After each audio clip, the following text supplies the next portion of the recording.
Welcome to Meet the Author, where you can join in on insightful conversations with best-selling and award-winning indie published authors. Your hosts today are Rob and Joan, who themselves are indie published authors, book publicists, and paranormal investigators with Tampa Bay Spirits, based in Tampa Bay, Florida. Thanks for dropping by. And now, on with the show. Hi, I'm Rob. And I'm Joan, and we're really glad that you're here. I should say, howdy, I'm Rob. And I am long-suffering Joan. We're with you tonight from Magnolia, BLUFF, Texas. Anyway, we're glad whether you're watching us live tonight on the podcast or if you're listening to the podcast later on or watching the podcast later on. We're really, really happy to have you in our audience, and we just lost you. Oh my goodness. I don't know what happened. Wait just a minute. There we go. That was fun. We just lost the whole thing. The whole screen went blank. It's like, oh my goodness. Chris Chrisman says, good evening, Rob and Joan. Hi, Good Chris. evening, Chris. We're glad you're in the audience. George Dismukes. I'm here, a nervous wreck, but I'm here. Hello, Hi, everybody. George. And he's a nervous wreck because his dog, Gizmo, is in the animal hospital, and he has a pinched nerve. Yeah, I know. It's awful. It's The terrible. dog has a pinched nerve. Not George, the dog.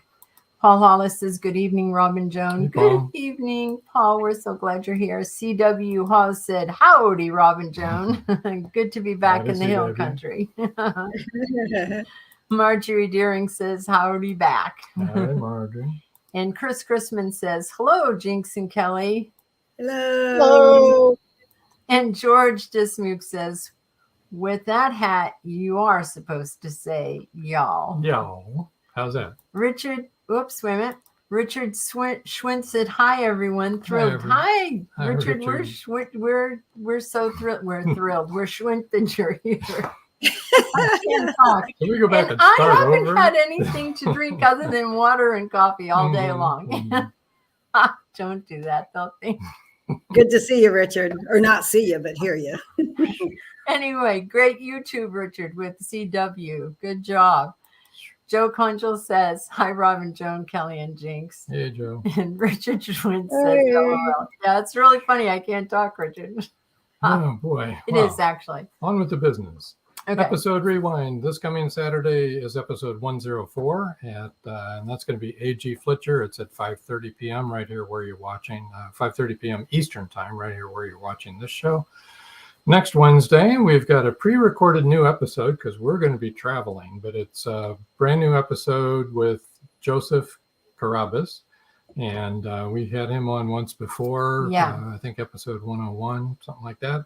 But he's got a new book out, and we had a lot of fun pre-recording that. Yeah. That's at 7:00 p.m. Eastern time We here in picked the his U.S. brain on how to use a pizza oven. There you go. Next Wednesday, November 15th. Want to remind everybody about the Voice of Indie podcast on Blog Talk Radio. There's a little instruction video at the end of our show that tells you how to get over there. And it's hosted by Beam and Gary. And stay tuned at the end of the show for that. Book World podcast is another one you want to tune into if you're really interested in podcasts about authors, hosted by author C.J. Peterson and Mike Clifton. And you just go to @CJ Peterson on YouTube. Want to mention two brand new releases. Oh, okay. Go ahead. Two brand new releases. Gerald Darnell has another entry in the Carson Reno Mystery Series. Leave the Dead Alone, it's called. Looks like it's really a good one. And then Joe Allen Ash, a.k.a. Robin Madrich, has a new book out called The Sleeping Myth. And that's a Shadow Journey Series, Book 3. So those are a couple you'd want to visit Amazon and pick up. Joy Shelton York says, hi, all. Hi, Hi, Joy. Joy. We're so glad you could make it tonight. And then Mariah Hudson says, hello from Alaska. Hi, Mariah. Hi, Mariah. Welcome to the audience. We're really, really happy Welcome that you're aboard. here. Yeah, this is awesome. I hope you enjoyed the show and feel free to comment. Okay. Well, on with the show. Let's That's what bring they them say, up right? here. Hey. Hello, Jinx and Kelly. Hi there. Hello. How are you guys doing tonight? Just terrific. I just wanted to mention and say hey to my friend Mariah. I worked with her at Social Security, and so when she retired, she moved all the way up to Alaska. So hi, Mariah. Where in Alaska is she? Do you know? I think Juneau. Correct me if I'm wrong. No, we don't know. That's why we asked you. Well, she'll have to in the chat tell me if I'm right or wrong. Oh, you said Juneau. We don't know. Sally Cleland says greetings from Regina, Saskatchewan. Well, hello. We're glad you're here. CJ Peterson says hello, everyone. We just talked about you, CJ, and your great podcast. Here's an answer. Oh, Mariah lives in Valdez. Oh, okay. Oops. We had friends when we retired. A bunch of them moved up to Alaska also. Yeah, they're still there. They love it. Yeah. They moved from here in Florida to Alaska. Go figure. Culture shock. Was it good what we said about you? Of course. We only have good things to say about you. What are you thinking? We all think you're very busy and we don't know how you do everything you do. There you go. Well, Kelly, you've got the next book up. That's book number 19 in the series, Magnolia BLUFF Crime Chronicles. And when does that release? The 22nd, the day before Thanksgiving. Okay, November 22nd. November 22nd. Right. And you want to tell us a little bit about it? Sure. It's called Bye Baby Bye, and it's a sequel. Obviously, I'd written Justice last year, and the main character is the same, Madison Jackson, and she's a police officer, and she is with the Texas State Department of Fish and Game. And so she does, just normal stuff like hands out tickets for no license, that sort of thing. But actually, she's a police officer, and they have greater powers than the state police, I was surprised to find. So this is a subsequent story. She had a harrowing experience and was captured and kidnapped in Mexico, was sold into slavery, was forced to marry someone. So this is a subsequent book.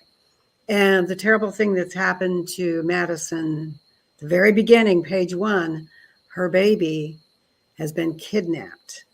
And so nobody asked for money yet. So no ransom note. And so they're all left to scratch their heads. So that's the beginning and opening scene. I'll be reading a little bit of that in just a little while, but she's frantic. So that begins the journey.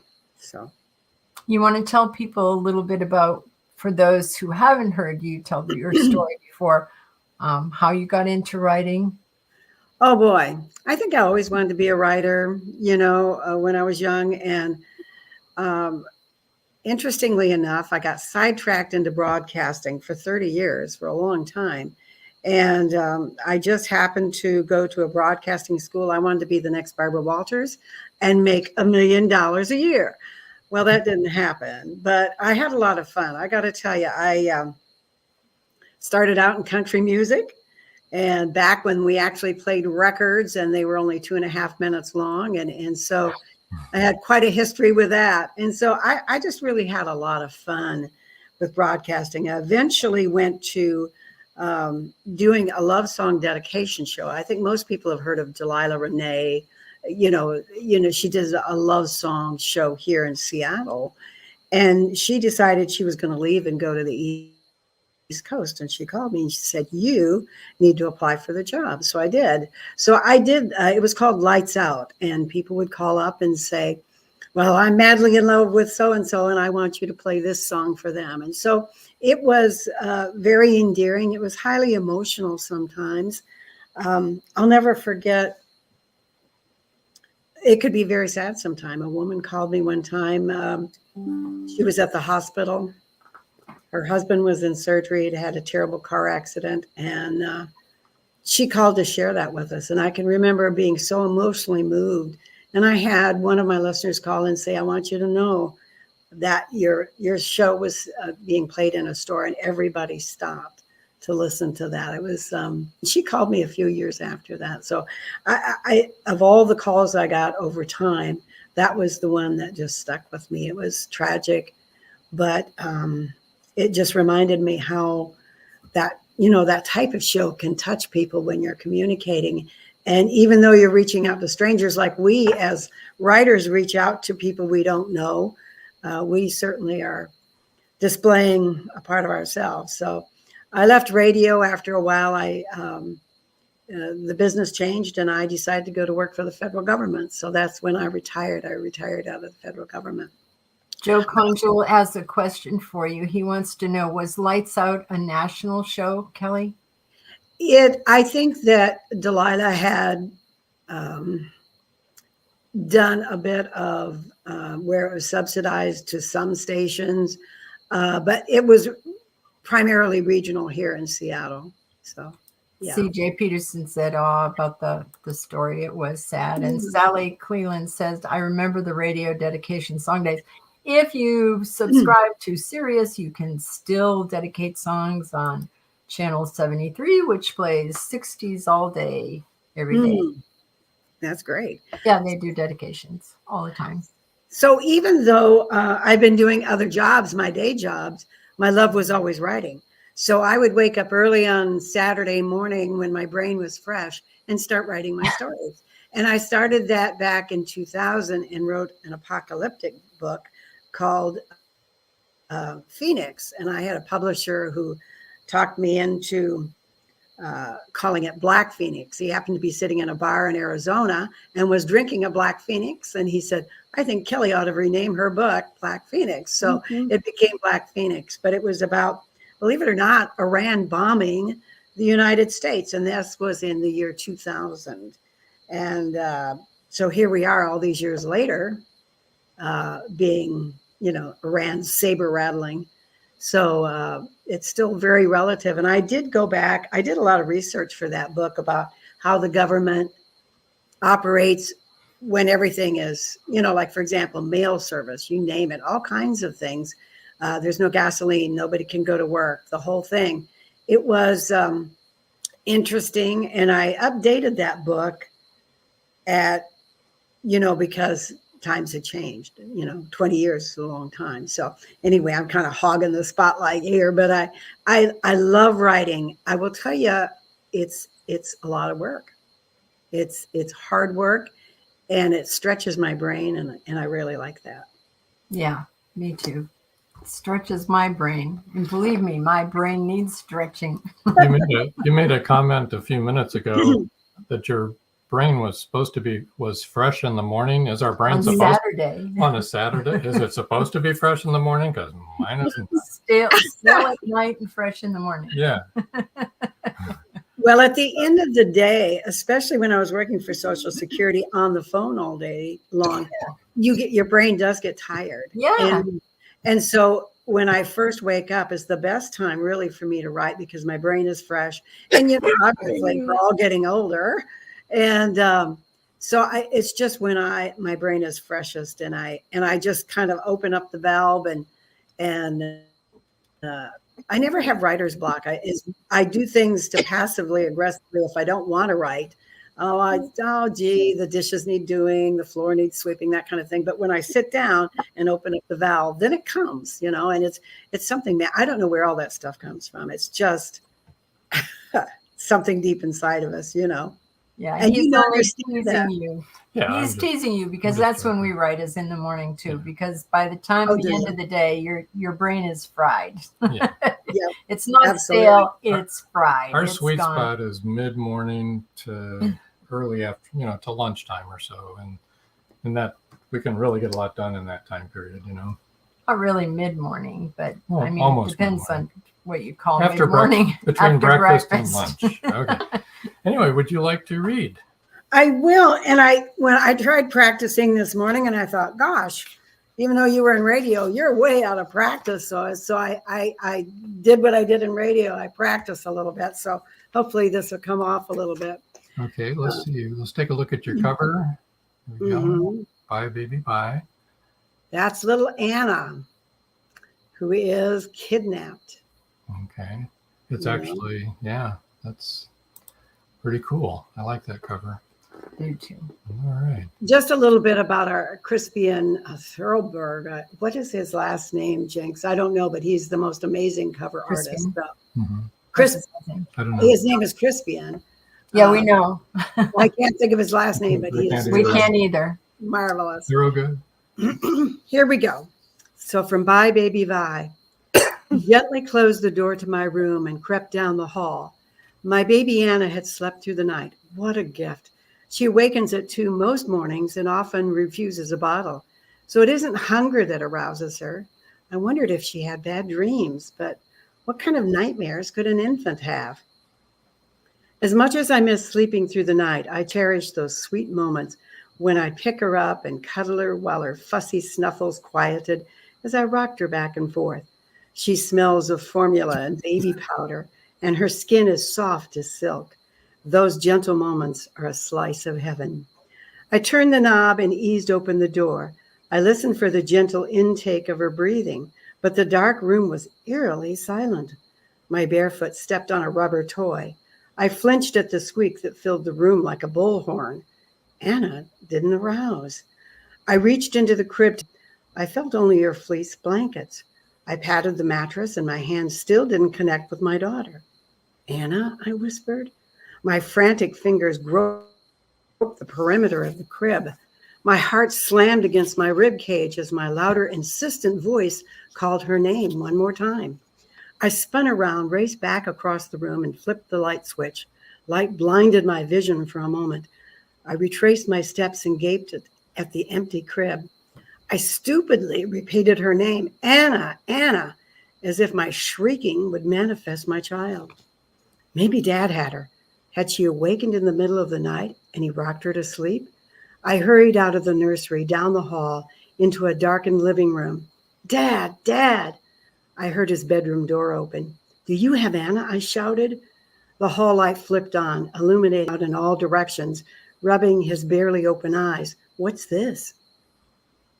Anna's not in her crib. Do you have her? His stunned expression told me the terrible answer. I grabbed the back of the couch to steady me. Dad, she's gone. Her crib is empty. Dad spun on his heel and disappeared into his bedroom. I heard him on the phone talking to 911 dispatch. He reappeared. Don't go back to your room, Maddie. The Army's on the way. And I know you know this, but we don't want to disturb any evidence. Do you have socks on? I shook my head no, rounded the sofa and collapsed on the cushions. I just can't sit here, Dad. Jesus. He looked at me with pained eyes, his teeth clenched, his jaw knotted. Let's start there. He crossed himself, dropped his head and said, Jesus, we need you now, right now. Help us find the low-belly son of a bitch who's taken our Anna. The house seemed like a 3-ring circus. Although I knew everyone was doing their job, the hustle and bustle of the forensic team shuffling between the rooms in their paper shoes irritated me. Chief Jagger's battery of questions drove me nuts. I knew he was doing his job, but all I wanted to do was to scream in his face, go find Anna. The kidnapper hadn't left a note. My baby was just gone. The nanny cam had been turned off in her room. If Anna had whimpered or cried, I wouldn't have heard her. How frightened she must have been to wake in a stranger's arms.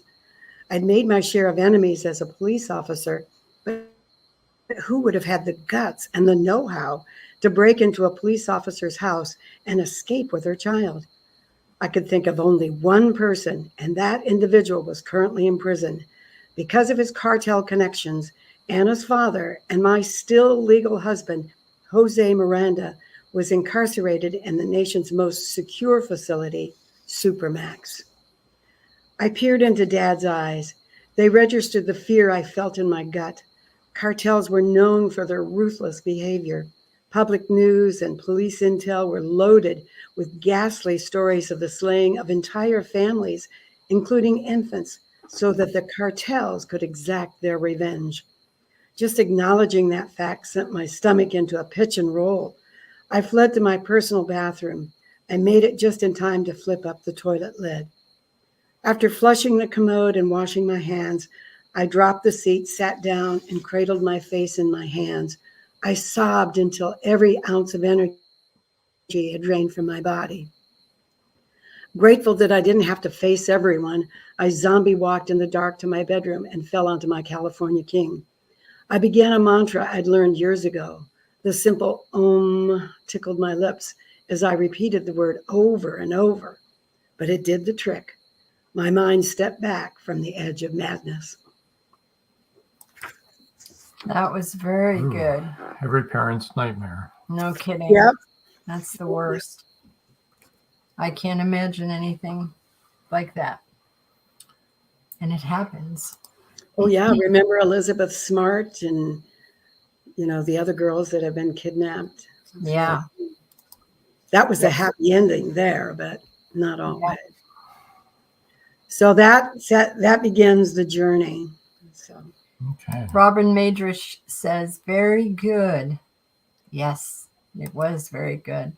Joe Conjal says, your practice paid off. You did a great job reading. Looking forward to reading this story. Yeah, well, thank you very much. And Mariah Hudson says, great story. C.W. Hawes said, good reading, exciting scene. Yeah, very exciting scene. Joyce Shelton York said, chilling. It is. And Sally Cleland said, And I appreciate those kind comments. Thank you. last name was. yeah, Crispin. CW said that Crispin's last name is Thurlborn. Thank you. Thank you, CW. I knew it was something like that. Thurgood, whatever. Yeah. Yeah, I just, Thurlborn. It's not Thurgood. I have to tell you, he is just first rate. He just comes back with the most wonderful, unique covers. I've, obviously dealt with other people, but he is just the best. And CW found him and is kind of our spokesman with him. And I'm tickled pink with him. How long does it take him to do your covers for you? Not that long. We start early and He's doing ours in February. Yeah. Between February something and April something. And our book is being published in April. So, yeah. I think that CW just sent us he did. He sent us all the list. Mm-hmm. But I think early on I let him know, well, here's my story. Here's what, and I had he followed some directions I had in my mind that little baby shoes. And so I wanted that as kind of a glyph, you'll put that at the end of your chapters or when you're separating your chapter into two pieces instead of just asterisks. I said, I'd like to have a little glyph. I wasn't even familiar with the word. He used it. So he created these two little baby shoes. And then he was able to put some pink ones on the back, which are just very adorable. So first rate. That's really great. Awesome. Okay. Shall we tell everybody how to reach Kelly? Okay. You want to do that now? Yeah. All right. And then So we'll take our break. Then we'll take our break, and then it'll be Jinx's turn. Kelly Marshall's website is kellymarshallbooks.com. And for those of you who are listening on the podcast and can't see this, that is KELLYMARSHALLBOOKS.com. And her email is on her website. You can get to all of her social media links. Right. Yeah. Right. Mm-hmm. Yes. You. And sign up for. Do you have an email list and all that kind of stuff? And yes. So. I just went to a new provider and I'm very happy with it. It was just took no time at all to zip out an email and it's a really personable way to be in touch with your readers. So I really like it. So Kelly Marshall at kellymarshallbooks.com is how you can reach me. And it's just very personal. So. Yep. So she just told you her email, kellymarshall at kellymarshallbooks.com. And as we said, you can, sign up for her newsletter, find all of her social media, all of that good stuff right there. We have another comment. Oh, Mariah Hudson said, great job. Thank you. So let's go ahead and get our first book giveaway out of the Yep. way. Now, this won't be available until after it releases, obviously. Right. That's Which correct. is November But- 22nd. But go ahead and enter now. Kelly's book giveaway is the first 3 people to email Kelly Marshall at kellymarshallbooks.com will win an ebook copy of Bye Baby Bye. It's a All right. scary beginning. Very scary. And you're going to hear her commercial in just a minute. And it's a scary commercial. Mhm. As scary as your first one was. I can't take credit for those, but Well, you commissioned them. yeah, and I got a good guy, that frankly I went to Fiverr, and you just look through some of the creative artists, and so he did the one for Justice, and I thought, well, it's kind of very exciting, and get your blood going and that sort of thing. So I was It pleased. was terrifying. It wasn't just exciting. That was terrifying. That was terrifying. Wakes you up, too. It does. It wakes you up for sure. Yeah. So November 22nd is the release date on Bye Baby Bye. Now we're going to take a break. And when we come back, we'll talk with Jinx. Okay.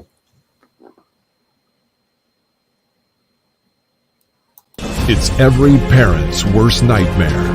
Police officer Madison Jackson awakes to discover her baby kidnapped from her crib. Was it revenge for someone she arrested, or something far more sinister? Madison's estranged husband is incarcerated in Supermax. As the second in command of a deadly Mexican cartel, did he issue the order to abduct their daughter? Bye Baby Bye, from author Kelly Marshall. Get your copy today.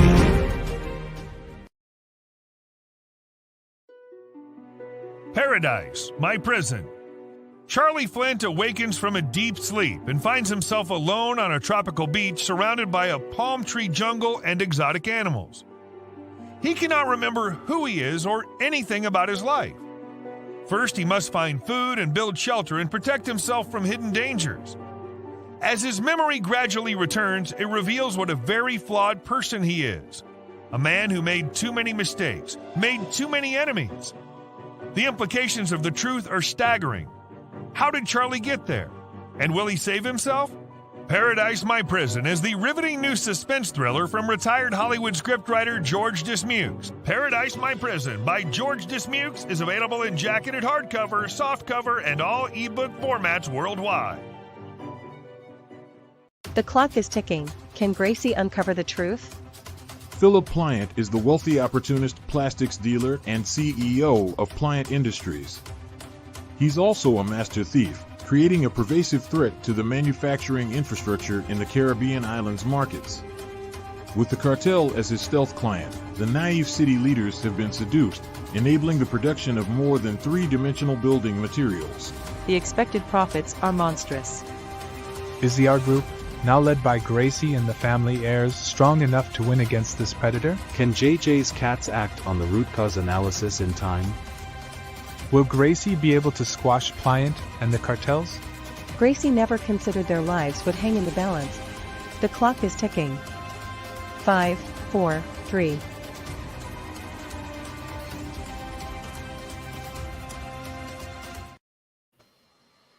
And we're back. Chris Crispin wants to say awesome trailer. It is. It's really good. Well, Kelly, it was great talking with you. Let us spend a few minutes now with Jinx. Hi, Jinx. How are you doing? Oh, I'm doing great today. Am I blipping on your screen?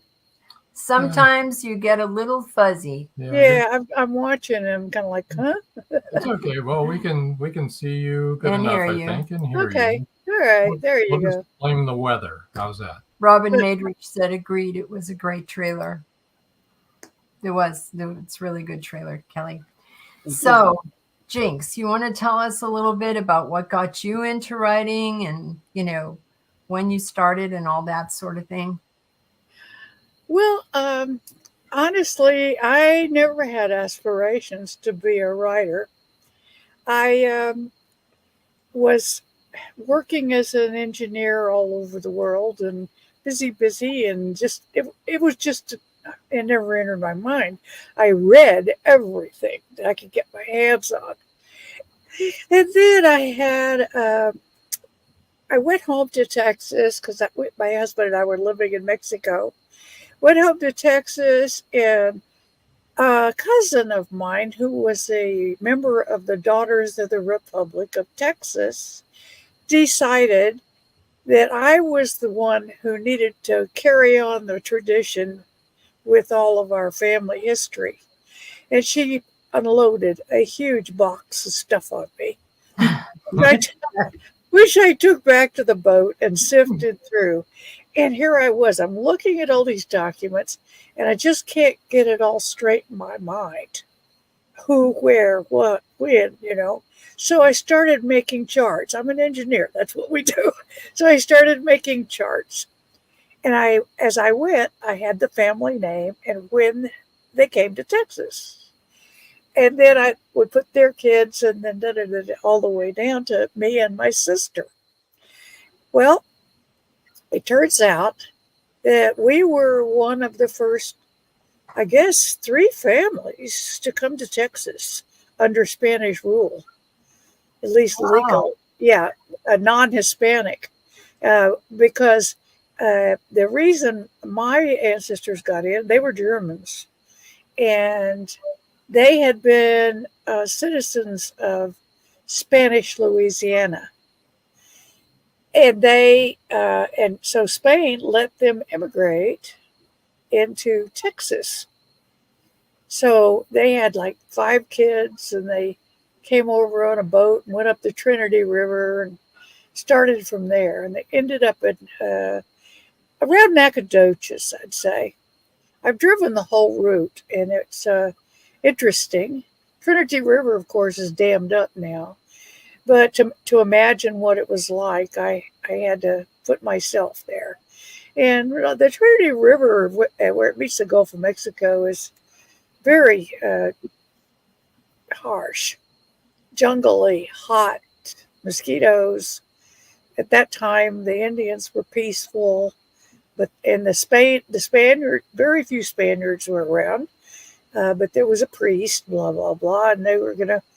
And so anyway, they ended up going up the river and building their first place on a grant that the Spaniards gave them. Well, anyway, that got me interested, and I started making a little story about each family from what I could glean.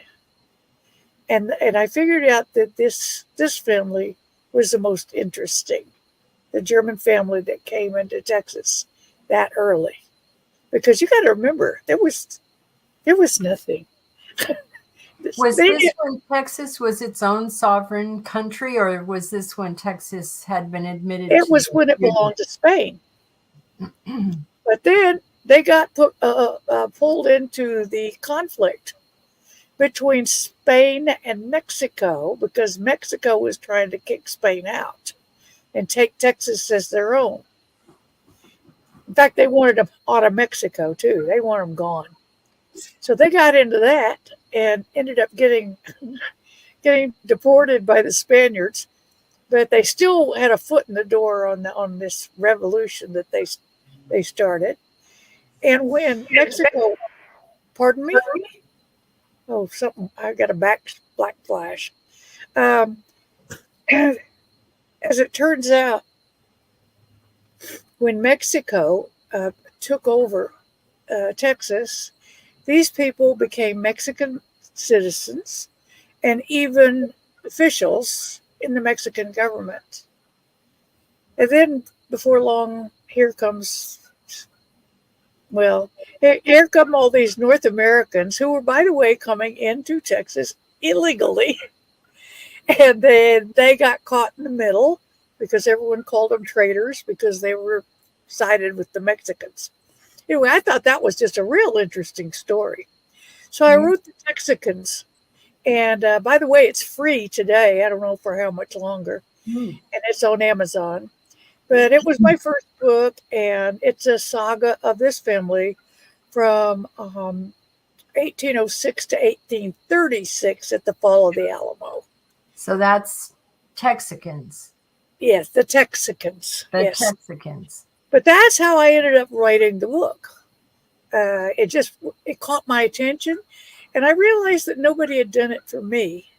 So I wanted to show the younger generation of our family where they came from, because I certainly didn't know. No one ever told me this. I knew some of these people. My great grandmother, she remembered being in Texas when they were having Indian raids. So I just thought they were more what they call the original were borderers. That's really fascinating. Yeah, they were called borderers. And but anyway, that's how I got started writing. And we were living on the boat, and I had time. I never had time during my career to even think about it. Now I had time, and I had a subject, and I had characters. So I put it together. And after that, my husband says, well, why don't you write a book about a couple who comes to Mexico in their boat and gets caught up with the cartels? I said, okay. So I wrote Troubled Sea. And then I wrote two more books, one about my life as a kid in Haiti. And then I wrote, what was the next one I wrote? Before you go on to the next one, Jinx, George Dismukes wants to know, is that book in paperback or ebook? The Texicans. It's in paperback, ebook, and audio. Awesome. And we'll give on Amazon. We'll give our contacts here in a few minutes. And Joe Conchel says, hi, Jinx. Would you share what the key to becoming a USA Today best-selling author is? Was there a specific path you took to get there? Yes. I wrote a book, especially for a group. They were actually romance writers. And it was called Love Under Fire. And I wrote a story about a couple who meets in Baja under stressful stuff and ends up coming back and getting across the border. Now, the key to all of these stories coming together was my first of my series, the Head of Coffee series. And I just published number 15. And I had this group that I was with for Baja Getaway, the one I'm having trouble with Amazon with. Yeah. Baja Getaway was what they were after. They wanted that. They were going after the prize, and we all contributed money and contacts and work, and we got it. We made this list. So that was how I got on that. Interesting. So go look for me. I'm there. And so I thought, oh, good. I got an award. And then I won a couple other awards from different places, but that wasn't what I was writing for. Anyway. Sally Cleland said she loves the personal historical story, the Texicans. She really likes that whole idea. I agree. And George Dismukes says, I got to have it. He has to have that book. Okay. Oh, hey, it's free. Good. Go quick. Go quick. Go right in, George.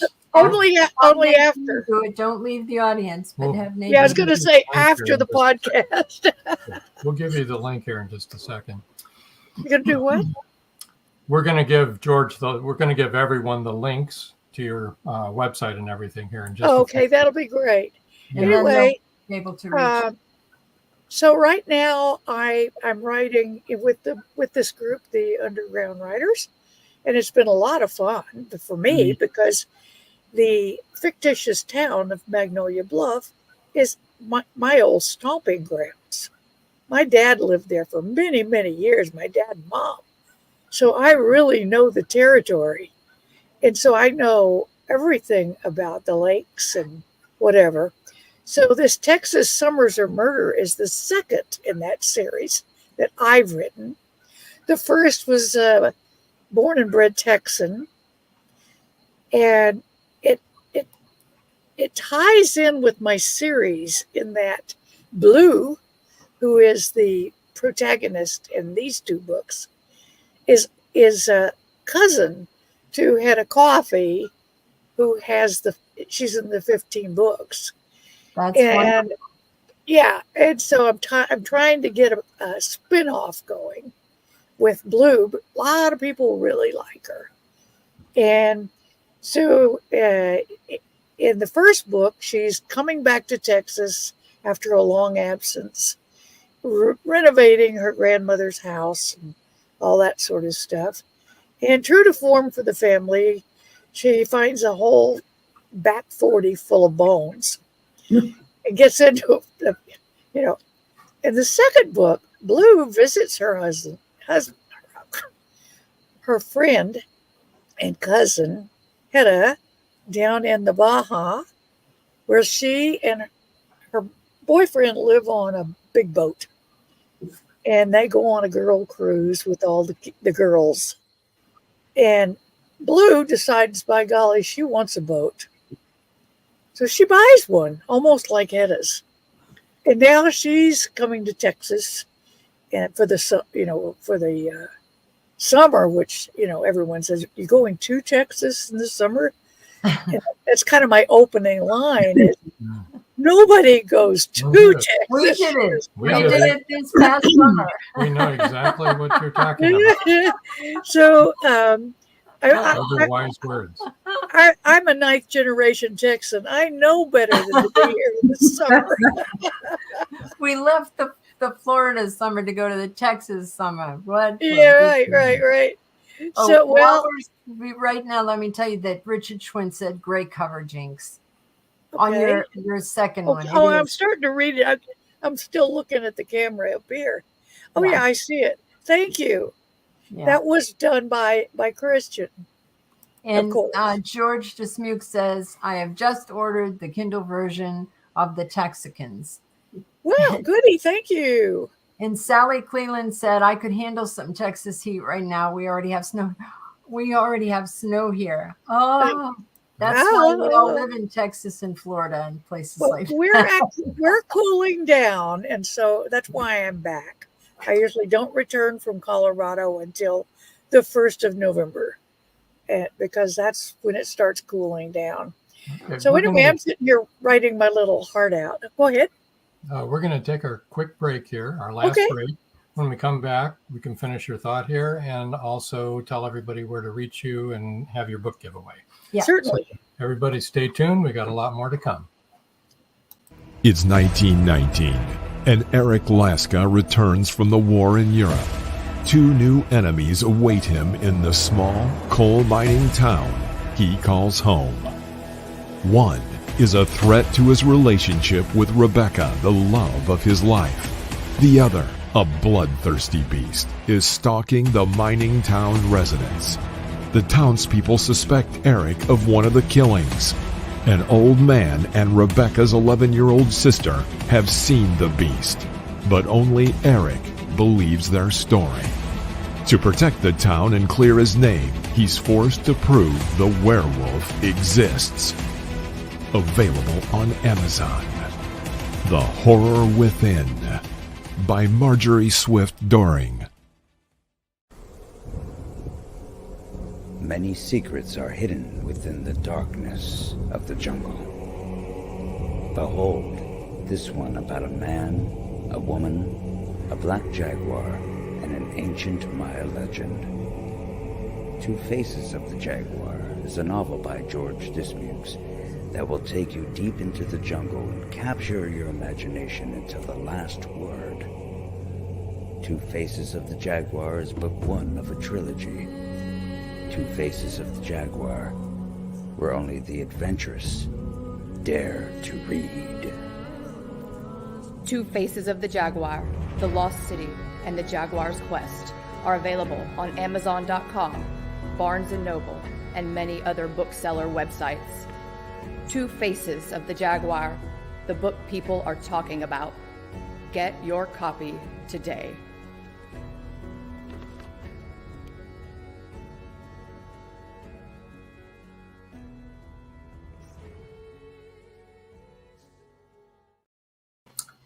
Okay, so Jinx's website is jinxschwartz.com. That's for those of you that are just listening and not watching the vodcast.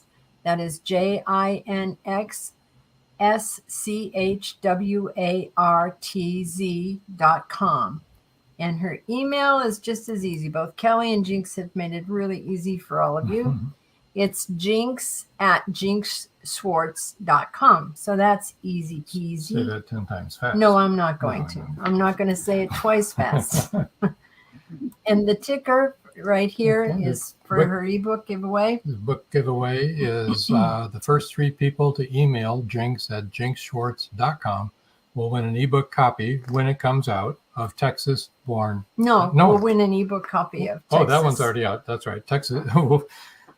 Win an ebook copy of Texas Born and Bred, because that'll give you the background for the latest one that's going to be coming out in December. What is your release date? December 20th. 20th. Okay. I did want to mention, though, to please put in the header, Meet the Author podcast in the subject line, so that Jinx knows that, you know, you're getting a free copy because you were watching or listening to the podcast. We have another comment here. Oh, Connie Cleary. She's saying hello. Everyone's sorry I'm late. We were wondering where you were. Yeah, we were. We're going to send out the troops to find you. And George Dismukes is telling 60s predicted for San Leon by Friday. San Leon, Texas. Yeah. Yeah, we're going to be 70s high, and that's very chilly. Quite frankly. It is. Joe Conjo will tell you that I have sweaters on when it's like that. Cold. Oh, but I love that cover that you have for the second one. That is really cool. And I like the title. That was very clever, Jinx. Thank you. I wrote it several ways and came up with that one. And I always put them on Amazon and see if there's another one, but there isn't. I thought, what? Nobody's done that? No, wow. Perfect. Yeah. It's hard to find a title that isn't already on there. That's right. It's really it sure is. It is. So do you remember what you were saying when we rudely interrupted you to have a commercial break? Oh, I just said I'm working I'm writing and getting this book turned out. And I just don't know when y'all have time to make all those great commercials. Because I turn out 2 books a year and I'm like under the gun all the time. You know, I'm a one-woman show, so I need a clone. Anyway, my best friend says, oh no, not 2 of you. Joe Conjal said it was 81 degrees in Charlotte today. Yeah, I know. It's so hot all the time. It was supposed to be 80 here, but with the breeze blowing off the ocean, I never had to turn on the AC. Oh. And right now it's probably down in the high 60s. We did. So that's not bad. And we got a cool down tomorrow, so that's cool. Yeah, we're in mid-80s today. Robin Madridge says, Joe, it was 49 for high in Pennsylvania. Oh, well, I guess that's why we're going there in the summer, Robin. Unless you can afford to move to San Diego, that's what you're going to have to put up with. Yeah, but Richard's going to win the prize here. Richard, wait a minute. Chris Chrisman says 62 in the Midwest, but here's the prize winner. Richard Schwinn says we're expecting freezing rain followed by snow. Yeah.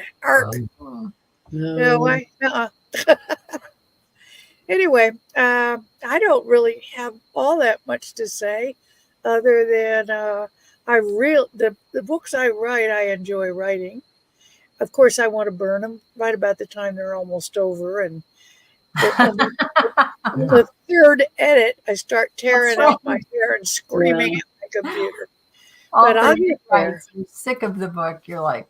And my friends all say, where have you been? And I said, you know, I've been locked up in my RV writing.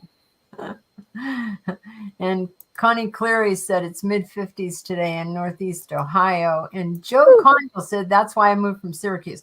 Yeah, Syracuse is just warm. Winter most Warm days. and beautiful. Yeah, Balmy. we Yeah, did some time in Ithaca. So Oh, I don't and know. Marjorie Daring's 41 from where she's watching in Wisconsin, predicting colder temperatures tomorrow. Oh, no, not for me. I guess it's almost winter, guys. Yeah. Yeah. Well, I Texans like are already winter. digging out their long johns. Oh, we have long johns for when it's that cold. here. And socks with their flip-flops. We're going camping this week, and I'm going to bring some heavy duty stuff and some shorts because it'll be really cold in the morning and at night, and then it's You going to be never real know hot. here. Yeah. I've changed clothes 4 times a day. You know, it's just like it changes. I have a gazebo outside, and I like to go out there and have coffee. And I had to wear long pants this morning. So It's really fascinating how you got started in writing. I mean, because almost all of us say we've, always wanted to write.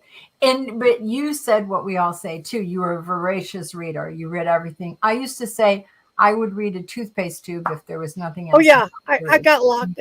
I got into a hotel in El Paso one time, and I realized I didn't have anything to read, and I panicked. But luckily, there was a Bible in the drawer. So, Thank you, Gideon's. Yeah, right. I mean, right there. Mm-hmm. I've been known to read phone books. Oh, I know. I'm on the same way. And that's why it probably was so easy for you to go right into writing once Maybe your so, brain got because intrigued with the story. I knew what I liked. Of course, that's changed. But I knew what I liked and the type of book I like to read, which is snappy. I think it was one of the big writers, mystery writer. He's a noir, I think it was. Anyway, he said, "What you want to see on a book page is lots of white." Lots of white. Don't, keep people talking, keep things moving. And I like to do that. And my readers do like that. Cool.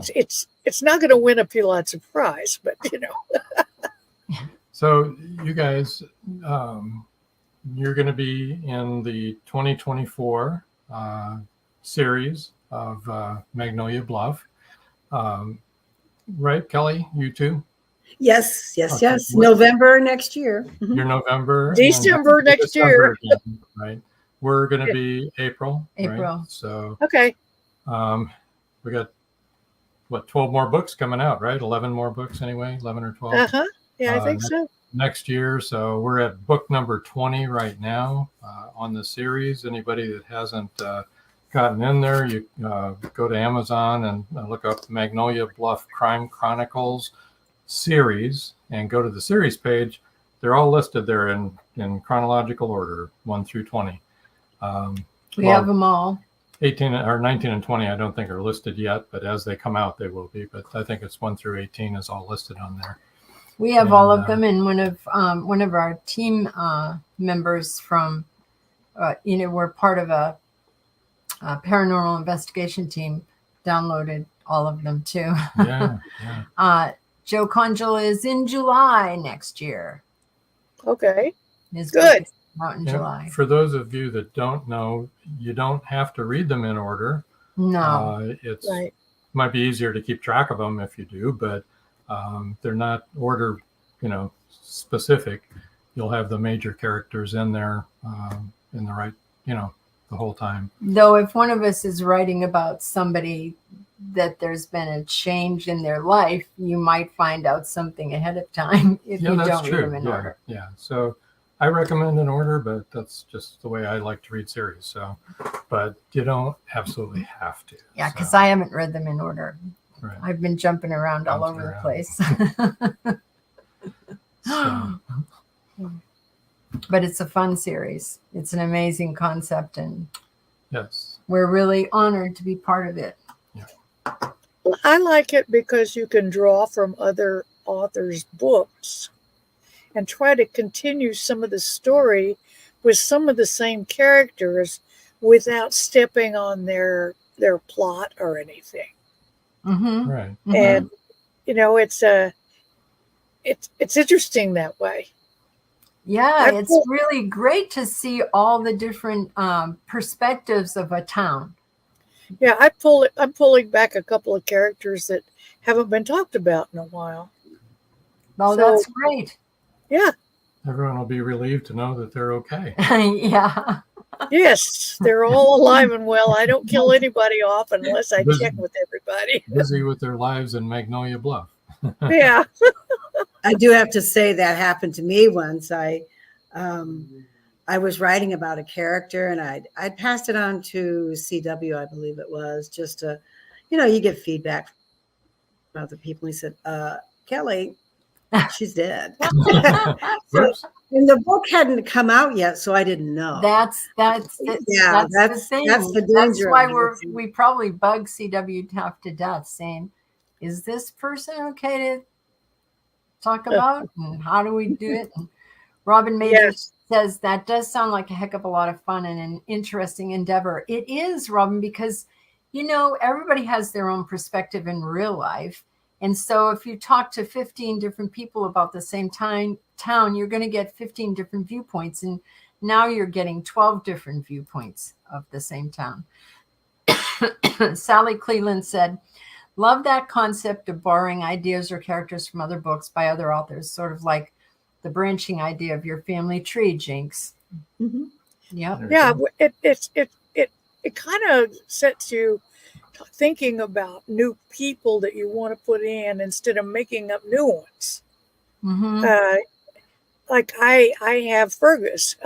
Fergus is the town drunk that was originally put in there by Linda Purtle, I think, and taken over by CW, who gave it back to her. It went round and round. But anyway, it's mine now. He's mine. And he figures large in this new book. And so I brought him back, and Linda's pleased because she likes him a lot. And then there's Buck Blanton. Anybody remember him? He's the former sheriff of our police, the sheriff. Yeah, Sheriff. I think before my character was. Yeah, well, I'm bringing him back, so it's kind of fun. Yeah. What were you going to say, Kelly?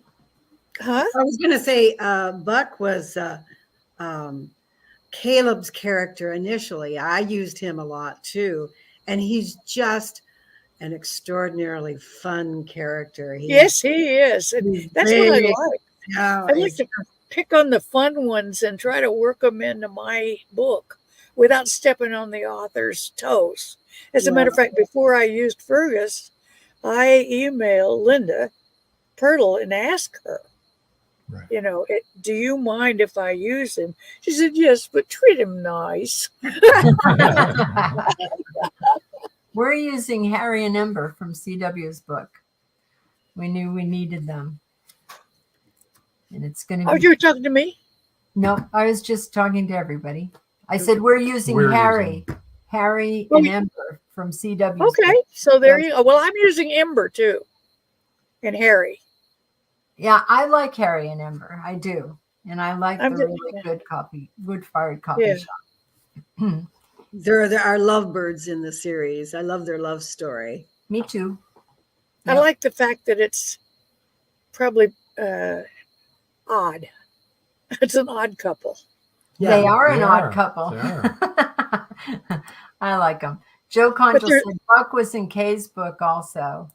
Yes. Yeah.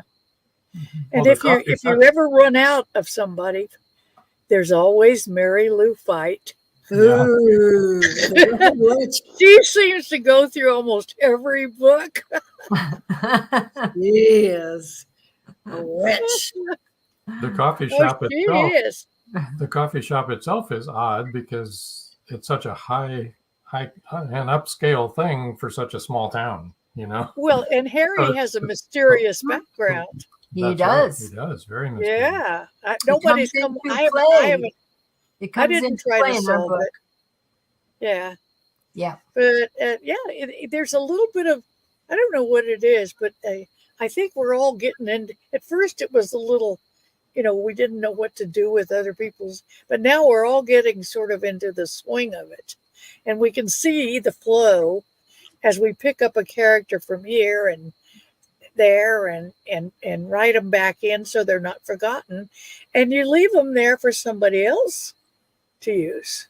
There you go. Yeah, you don't kill them off. I know. Wasn't it? Was it CW that you killed off his, or he killed off yours, Kelly, or you killed off his?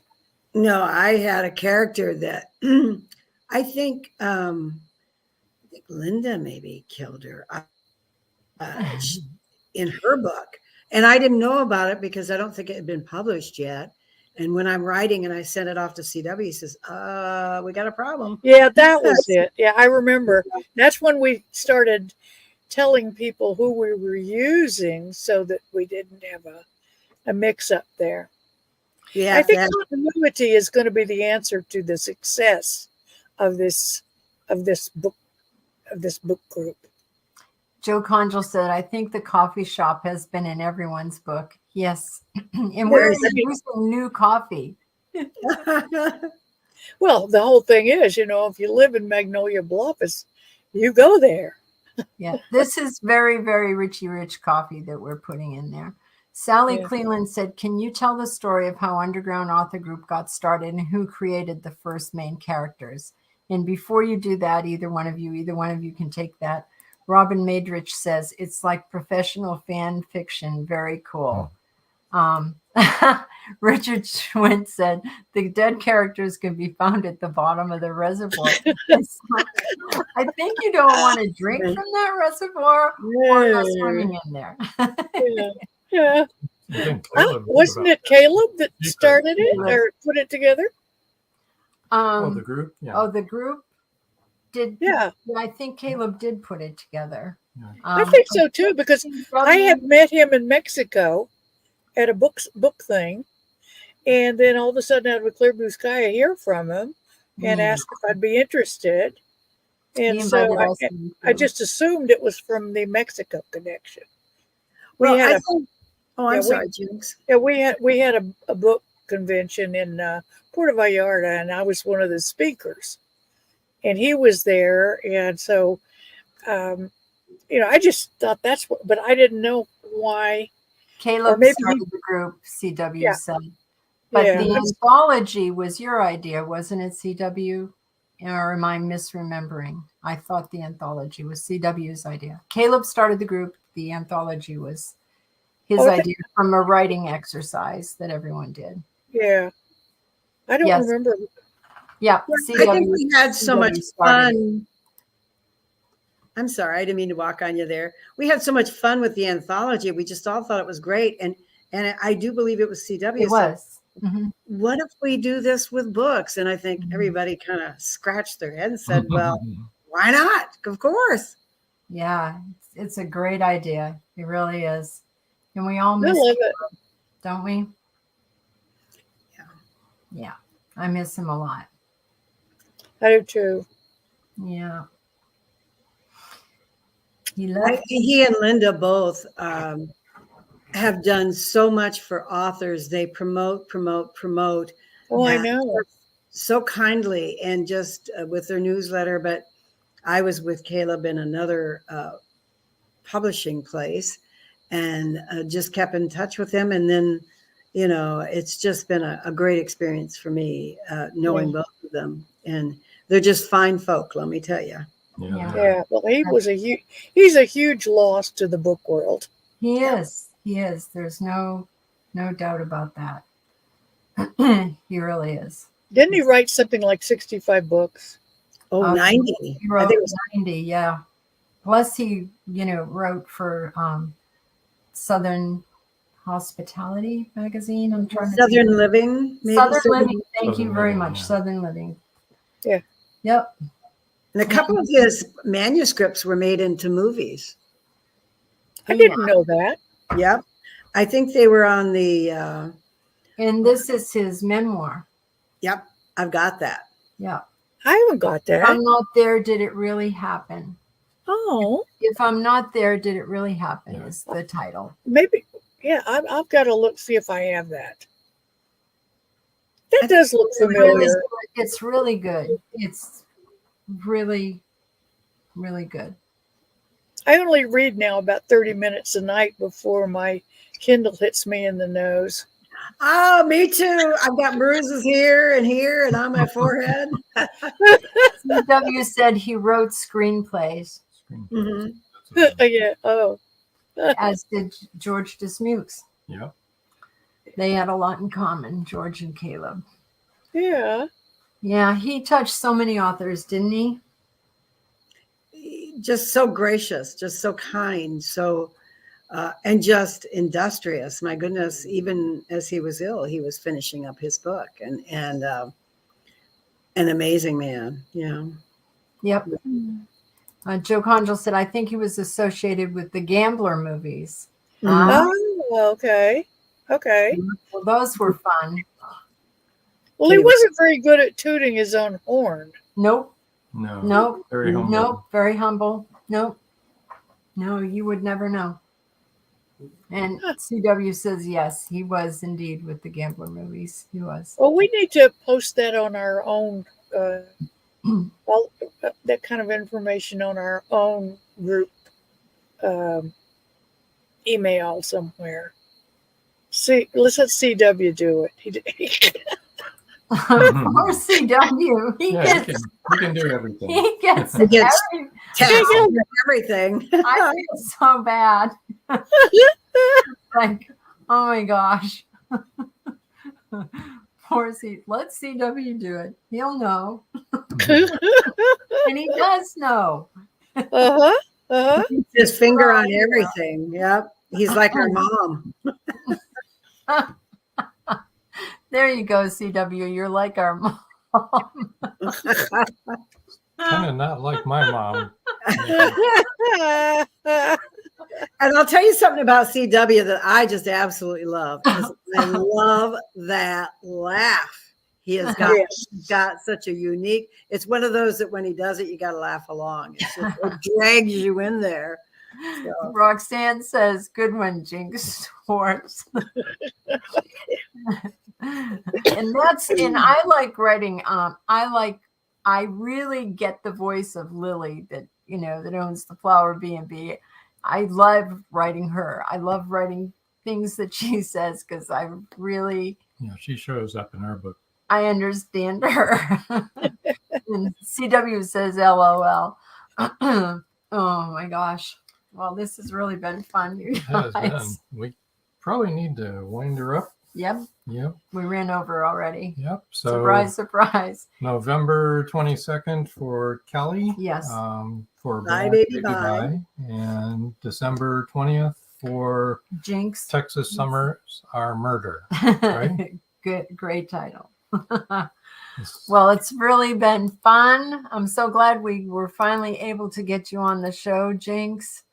Oh, yeah. That you were in a place where we could, and we'll have to have you on again when your next book comes out for your series, which would be number 15 or number 16?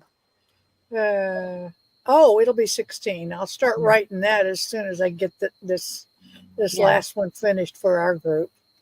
Yeah. Okay, we've got to have you back for that one. Paul Hollis says, wonderful show. Thanks, everyone. Thank you, Paul. Chris Chrisman said, great show. Thanks, everyone. Thank you, Chris. And let's see. Whoa, wait a minute. We're getting a lot of comments. Okay, Joe Conjal said, great show tonight, everyone. Thanks, Kelly, Jinx, and Robin Joan. Yeah, thank you, Joe. Roxanne Berkey says, wow, I can't wait for the new ones from Magnolia BLUFF. Yeah, they're going to be so much fun. Robin Madrich said, thank you all for a great show. Marjorie Deering said, another great episode. Thanks, everyone. Connie Cleary says, thank you. Great show. Sally Cleland said, I so enjoyed myself and wish you all continued success and happiness. Bye from Canada. Thank you, Sally. Thanks We for love that joining you us, keep Sally. joining us all the time. We're here every Wednesday, so drop in when you want. Richard Swint said, great fun. It was great fun. And CW Hawes says, super show. Roxanne said, Robin Joan are the best hosts. No. You know what? They are. I did want to mention that this is so crazy, you guys, and I hope you're still listening in the audience. We get our analytics for how many people have, downloaded this podcast and where they're downloading it from. The number two, the greatest amount of downloads, of course, are in the United States. Number two right now for the last 30 days has been Russia. And number three has been South Africa. Wow. That's crazy, isn't it? Don't worry, Sally. Canada's up there too. You're up there in the top. You're in the top 12 or something. Putin could be watching us now. I know. He's probably got it on his TV and he's got his feet up. Joe Conjal said, any more info on the British magazine? Yeah, for sure. We're going to be the British magazine asked us to, if they want to write an article about the podcast. So we're going to do that with them. And also we've been, FM radio station has asked to broadcast produce our podcast in Atlanta. Got like 300,000 followers or something like that from the Nielsen ratings. Wow. So it's like, and they're really anxious. We had a meeting with them today, and so we're considering doing that. That should be fun. CW says, that's brilliant. Yes, the magazine is brilliant. That's because the British magazine said, you're brilliant. Brilliant. Roxanne said, Joan, did you cut your hair? It looks lovely. Thank you. I chopped off 12 inches. Yeah. Oh my God. I like it. Thank you. Wow. Connie Clary says, nice. Yeah. Joe Conjal said, that is awesome. Do it. I don't know. We're talking about it. They sent us the contract today. So we'll look at it. We'll think about it. We're still going to do it this format, and here you'll still be able to see it. We talked to them about that. You'll still see us on Facebook, and you'll still be able to comment. We said our show isn't a show without our audience and the audience commenting. So, but then from there, they would like to, after we've been on there for a while, they would like to syndicate it. So, I don't know. We'll see. We'll see what happens. See what happens. Yeah. So I don't know if I'll be able to take the pressure.